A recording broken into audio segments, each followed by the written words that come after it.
la brebis égarée. Rends au Seigneur la joie d'être sauvé.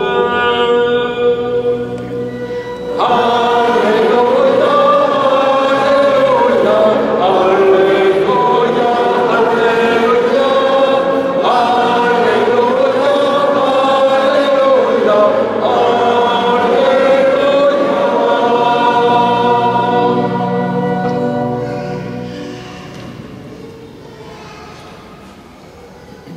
Le Seigneur soit avec vous. Et avec notre esprit. Évangile de Jésus-Christ selon saint Luc. Gloire à toi, Seigneur.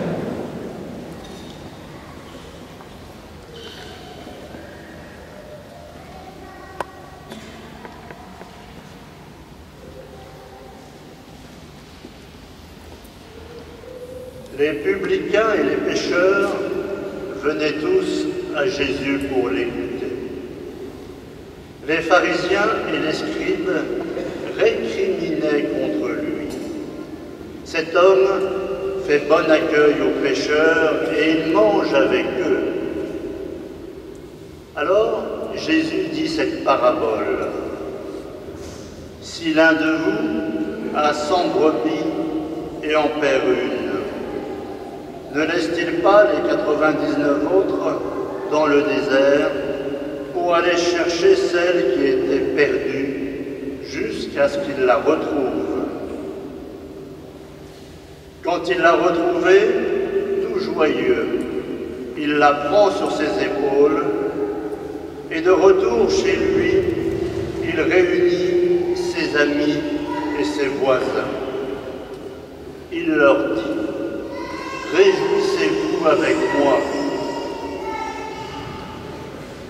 car j'ai retrouvé ma brebis, celle qui était perdue.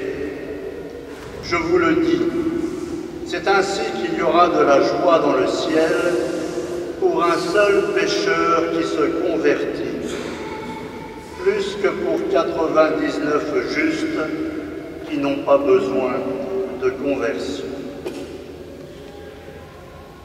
Ou encore, si une femme a 10 pièces d'argent et en perd une, ne va-t-elle pas allumer une lampe, balayer la maison et chercher avec soin jusqu'à ce qu'elle la retrouve? Quand elle l'a retrouvée, elle réunit ses amis et ses voisines et leur dit: réjouissez-vous avec moi, car j'ai retrouvé la pièce d'argent que j'avais perdue. De même, je vous le dis, il y a de la joie chez les anges de Dieu pour un seul pécheur qui se convertit. Acclamons la parole de Dieu.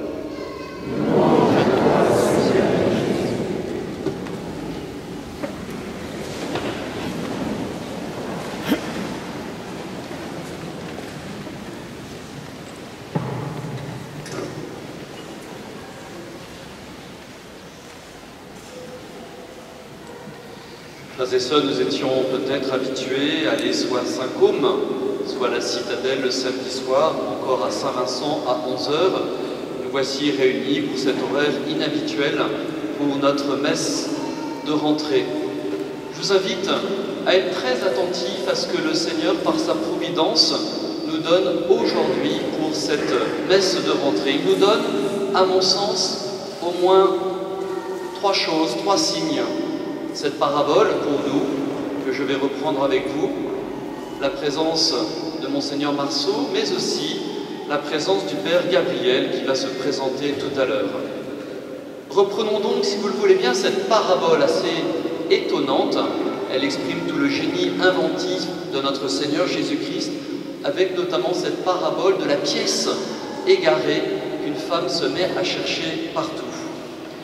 Cette parabole de la petite pièce, elle m'a inspiré, si vous me le permettez, un souvenir personnel. Quand j'étais un petit enfant, je ramassais les pièces de 1 centime. C'était des pièces jaunes et je les mettais dans une boîte. C'était ma boîte et c'était en quelque sorte mon trésor. Et quand je regardais cette boîte, enfant, je rêvais qu'une fois rempli, je ferais un grand voyage. Et mes parents avaient la discrétion de ne pas me révéler le montant réel de cette boîte. En revanche, ils m'encourageaient à me laver soigneusement les mains. Devenu adulte, eh bien, je continue, quand je vais à Saint-Pierre, encore ce matin, à voir des petites pièces, parfois par terre, mais je dois le confesser, je ne les ramasse plus, ce qui est peut-être une erreur. Ces petites pièces, au fond, elles sont là, elles sont abandonnées, et nous marchons peut-être les uns les autres dessus, en attendant qu'une main plus attentive les ramasse et les mette dans sa poche. C'est étonnant de voir comment le Seigneur Jésus prend cette parabole de la pièce abandonnée, de la pièce perdue, pour nous parler de ce mouvement qui est le sien, du mouvement de son cœur. Et au fond, en cette messe de rentrée, il est bon de revenir au cœur de notre foi. Si nous sommes ici, c'est pour vivre, recevoir la vie et donner la vie. Et bien cette vie, c'est la vie même de Dieu qui, comme cette dame, cette maman, cette personne pour cette petite pièce, vient chercher chacun de nous. Au fond, cette petite pièce de l'Évangile, c'est nous, à un moment de notre vie. C'est nous, à un moment où nous nous égarons, où nous nous sentons peut-être nuls, où nous nous sentons pécheurs, où nous nous sentons peut-être indignes. Eh bien, il est bon ce dimanche de rentrée de replonger dans le cœur du Christ, dans ce cœur brûlant d'amour pour chacun. Ainsi, vous l'avez compris à travers cet évangile de la petite pièce, la liturgie, l'Église nous rappelle que nul d'entre nous n'est trop petit pour le cœur de Dieu. Nul d'entre nous est absent de la pensée de Dieu. Nous sommes tous attendus, nous sommes tous espérés par Dieu. Notre présence ici même, à l'Église, le dimanche, à l'adoration, dans les groupes de prière, au chapelet, au service des plus pauvres, est un cadeau rendu à Dieu. Les bras de Dieu sont grands ouverts. C'est aussi, vous l'avez compris, le sens des portes grandes ouvertes de la cathédrale sur le monde. Ces portes sont les bras de Dieu sur notre ville de Châlons. En cette messe de rentrée, rappelons que la paroisse est une famille. Au-delà des histoires, des traditions, la ville de Châlons est si ancienne, l'église de Châlons est si ancienne, elle fut un évêché jusqu'à la Révolution. Au-delà de toutes ces traditions, tous ces quartiers, nous sommes une famille, et pas n'importe laquelle, nous sommes une famille de baptisés. Monseigneur Marceau est venu aujourd'hui à Châlons pour baptiser son petit-neveu, Lucas. Nous sommes aussi un peuple, non seulement de baptisés, mais aussi de prophètes. Nous l'avons entendu dans la première lecture, nous entendons ce récit de Moïse. Moïse envoyé par Dieu pour rappeler une nouvelle fois le peuple d'Israël qui s'égare. Eh bien, disons-le franchement, par notre baptême, nous sommes, chacun de nous, un petit Moïse, c'est-à-dire un envoyé.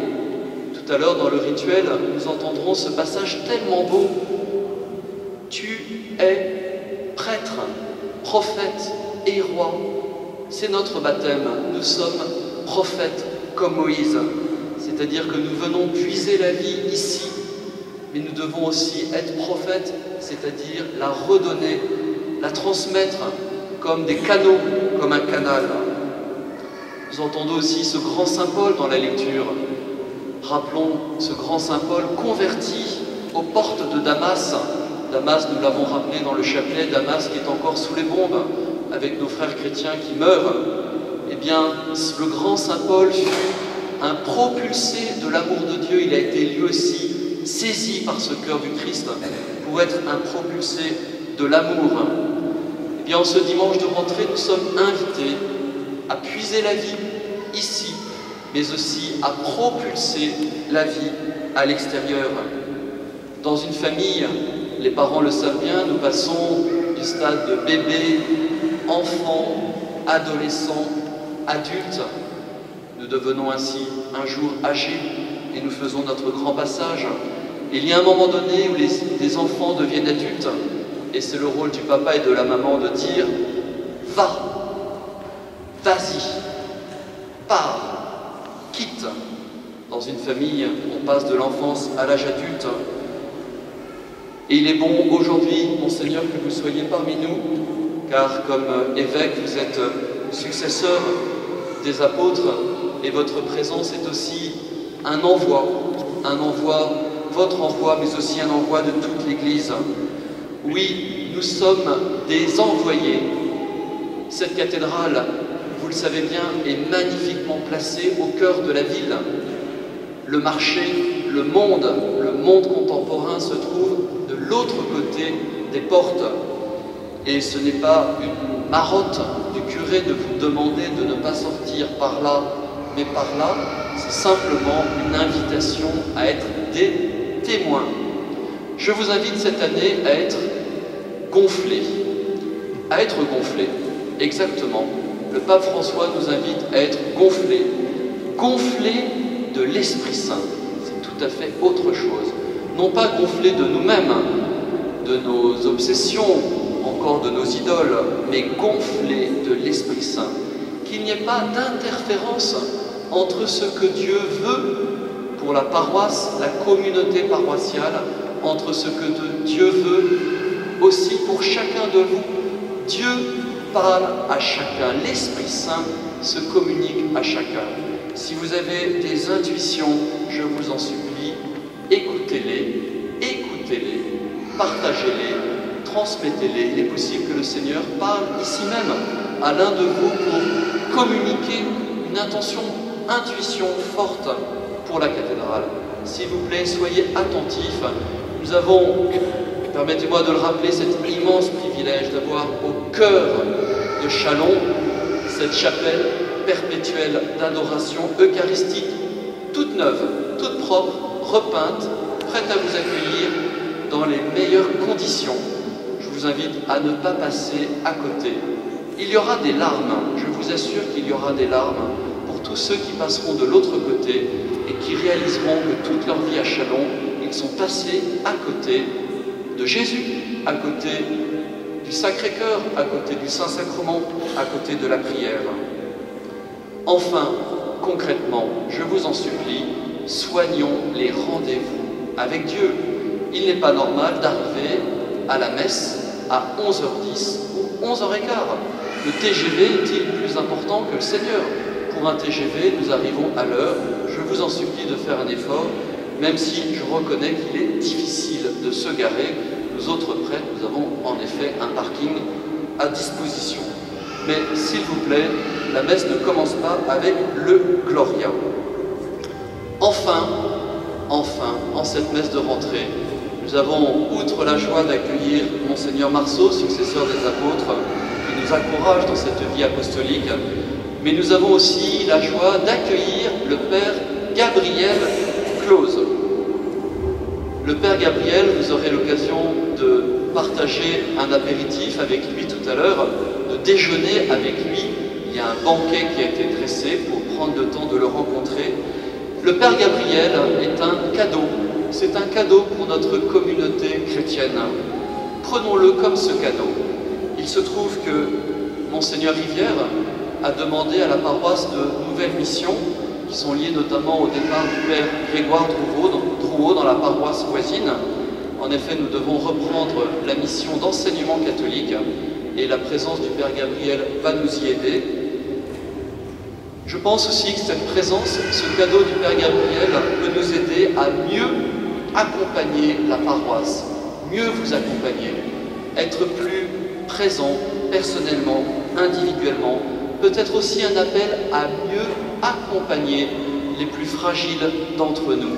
J'ai parlé de la liturgie, des rendez-vous avec Dieu, de la vie de prière, j'ai évoqué la mission, la vie apostolique. N'oublions jamais qu'une paroisse est un lieu pour les plus fragiles, les plus petits. Des grands chantiers sont devant nous pour cette présence auprès des plus fragiles. Je conclus ce commentaire pour cette messe de rentrée en vous remerciant tous ceux qui ont généreusement donné du temps, ceux qui quittent leur mission. Je les ai nommés nominativement sur la liste. Qu'ils soient vivement remerciés de la part de la paroisse et du Seigneur. Et nous allons vivement aussi prier l'Esprit Saint, présenter à Dieu dans cette Eucharistie tous ceux qui ont accepté une nouvelle mission, un nouvel envoi pour cette année. La paroisse, c'est nous tous. Nous sommes un peuple de Dieu. Amen.